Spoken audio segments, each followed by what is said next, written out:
कर बुरा हो भला। प्रिय पाठकों, पूर्व कथा बांकेलाल का कमाल में आपने पढ़ा। रामपुर गांव में ननकू और उसकी पत्नी गुलावती रहते थे। ननकू को जमींदार के खेतों पर काम करके जो रूखा सूखा मिलता था उससे ही गुजारा करता था। उसकी पत्नी गुलावती भगवान शिव की अनन्य भक्त थी। शिव के आशीर्वाद से ही बांकेलाल का जन्म हुआ था। लेकिन उसकी एक शरारत से क्रोधित हो शिव ने उसे श्राप दिया था कि वह हमेशा शरारतें करता रहेगा। लेकिन फिर भी गुलावती के गिड़गिड़ाने पर उन्होंने कहा, मेरा श्राप तो नहीं मिट सकेगा, लेकिन बांकेलाल जो शरारतें करेगा उससे उसे अपराध की अपयश की बजाय यश और धन प्राप्त होगा और इससे ही उसका जीवन यापन होगा।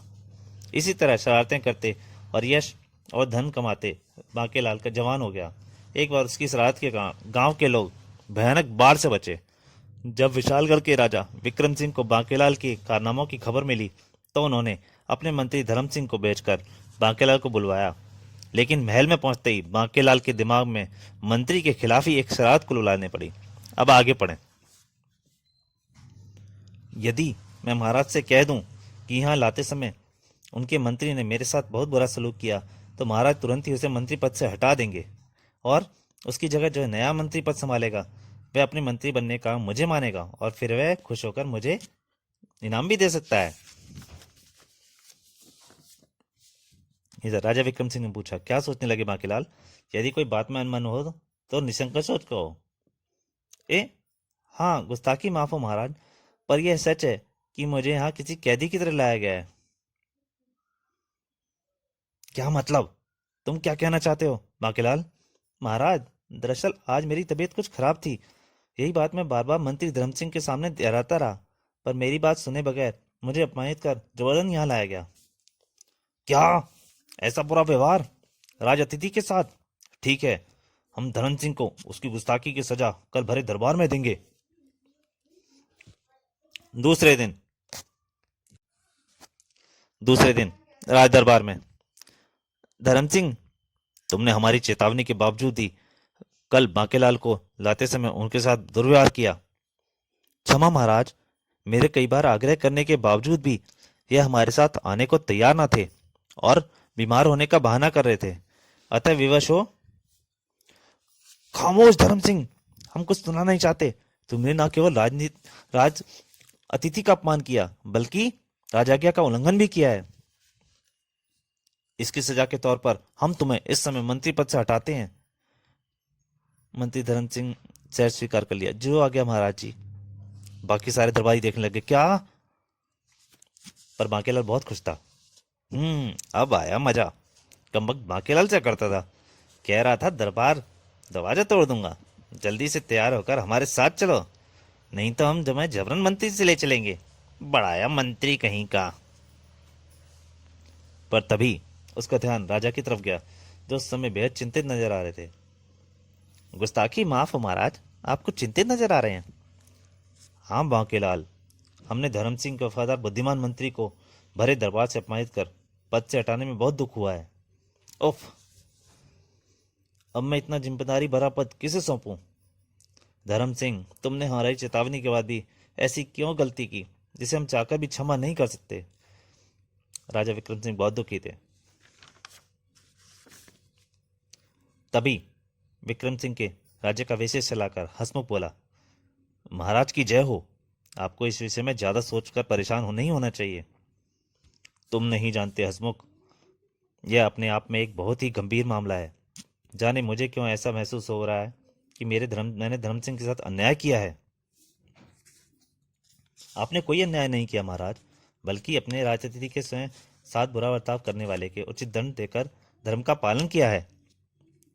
पर अब मंत्री पद के लिए योग्य व्यक्ति की तलाश की जो समस्या है, उन्होंने प्रश्न पूछा एक तरह से। महाराज, उसका हल मेरे पास है। अभी कुछ ही दिनों पहले अपनी शिक्षा दीक्षा संपूर्ण कर धर्म सिंह का भाई करम सिंह लौटा है। महाराज, उसे कोई तो जगह राजमहल में देनी ही थी। क्यों? विक्रम सिंह खुश हो गए। ओह, वाकई इस समय तुमने बहुत अच्छा संभाल सुझाव दिया है। करम सिंह को मंत्री बनाने के बाद मेरे मन से धर्म सिंह को मंत्री पद से हटाने का बोझ कुछ हद तक हल्का हो जाएगा। थोड़ी देर बाद विशालगढ़ का नया मंत्री धर्म सिंह का भाई करम सिंह था। सारे दरबार में उसकी प्रशंसा होने, जय जयकार होने लगी। राजा विक्रम सिंह जिंदाबाद, मंत्री करम सिंह जिंदाबाद। पर बांकेलाल की टेंशन बढ़ गई थी। बांकेलाल सोच विचार में डूबा था। बेटा बांके, अब तेरी खैर नहीं, क्योंकि अब धर्म सिंह का भाई मंत्री है और वह अपने भाई की बेइज्जती का बदला तुझसे अवश्य लेगा। हे भगवान, अब मैं क्या करूं?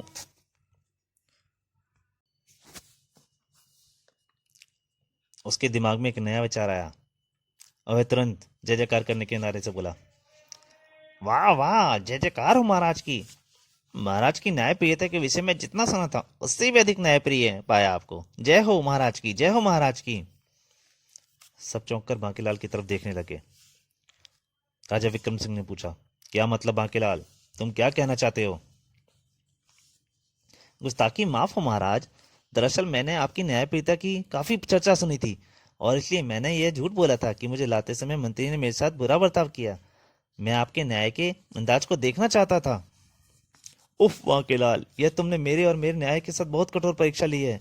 तुम नहीं जानते, तुमने निर्दोष धर्म सिंह पर अनजाने में ही सही पर किया तो अत्याचार ही है। तो क्या हुआ महाराज, आप उन्हें फिर से मंत्री पद का कार्यभार सौंप दें। नहीं, यह संभव नहीं, क्योंकि अब हम मंत्री का पद उसके छोटे भाई को दे चुके हैं। अब अकारण ही हम उसे इस पद से नहीं हटा सकते। वाह, क्या न्याय प्रियता है। ओहो, अब धर्म सिंह के साथ हम क्या न्याय करें। महाराज विक्रम सिंह सोच ही रहे थे, तभी उनका विशेष सलाहकार हसमुख एक बार फिर सामने आया। महाराज की जय हो। आपको इस बात पर जरा भी चिंतित नहीं होना चाहिए। तो कहना क्या चाहते हो हसमुख? महाराज, हमारे महामंत्री आज से 1 माह बाद सेवा मुक्त होने वाले हैं। उनकी उम्र 70 वर्ष है, होने में सिर्फ 1 माह बाकी है और वह इस समय बीमार हैं। इसलिए उन्हें दरबार से 1 माह का अवकाश भी ले रखा है। यही कि अपने भूतपूर्व मंत्री धर्म सिंह इस योग्य हैं कि उन्हें इस राज्य के महामंत्री का कार्यभार सौंप दिया जाए। वाकई हसमुख, तुम हर समय पर ठीक से जवाब देते हो और आज भी। यह तो मेरा कर्तव्य है महाराज। राजा विक्रम सिंह बहुत खुश हो गए। फिर थोड़ी ही देर बाद जब धर्म सिंह को महामंत्री का पद सौंपा जा रहा था, राजा विक्रम सिंह की जय, महामंत्री धर्म सिंह की जय, सब जगह जय जयकार हो रही थी, विक्रम सिंह की और धर्म सिंह की। और बांकेलाल मन ही मन सोच रहा था, हे भगवान, जान बची तो लाखों पाए। और उसी रात बांकेलाल जब विशालगढ़ राज्य की अतिथिशाला में सभी सोने की तैयारी कर रहा था कि तभी महामंत्री धर्म सिंह अपने भाई कर्म सिंह के साथ वहां पहुंचे। बांकेलाल जी, आप वाकई बहुत ही महान हैं। जो जी जी जी, ऐसी कोई बात नहीं है। खैर जाने दीजिए, किसी भी महान आदमी को अपने मुंह पर अपनी तारीफ अच्छी नहीं लगती। पर आप हम दोनों भाइयों की तरफ से यह तुच्छ भेंट स्वीकार करें।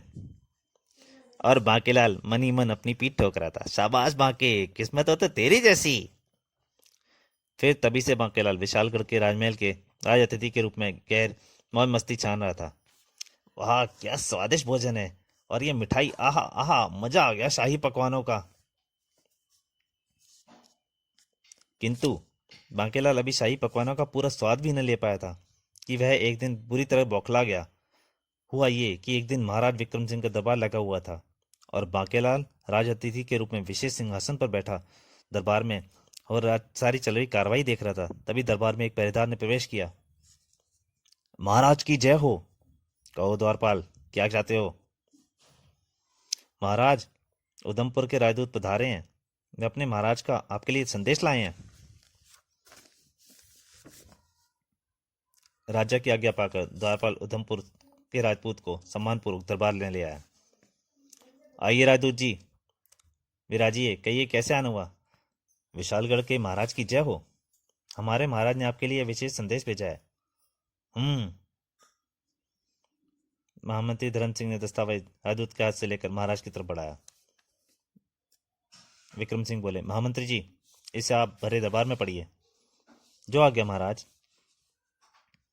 विशालगढ़ के राजा विक्रम सिंह को सूचित किया जाता है, हम यानी उधमपुर के राजा उधम सिंह आपको चेतावनी देते हैं कि आप स्वेच्छा से अपने राज्य को हमारे अधीन स्वीकार कर लीजिए। इसी में आपकी भलाई है, अन्यथा आप युद्ध के लिए तैयार हो जाइए। तो दोस्तों, ये कहानी यहीं तक। क्या उधमपुर का राजा उधम सिंह महाराज विक्रम सिंह के ऊपर हमला करेगा या बांकेलाल कुछ करेगा उनको बचाने के लिए? या बाकीलाल खुद ही फंस जाएगा? ये सब जानने के लिए आपको इसके अगले भाग का इंतजार करना पड़ेगा। तब तक के लिए नमस्कार।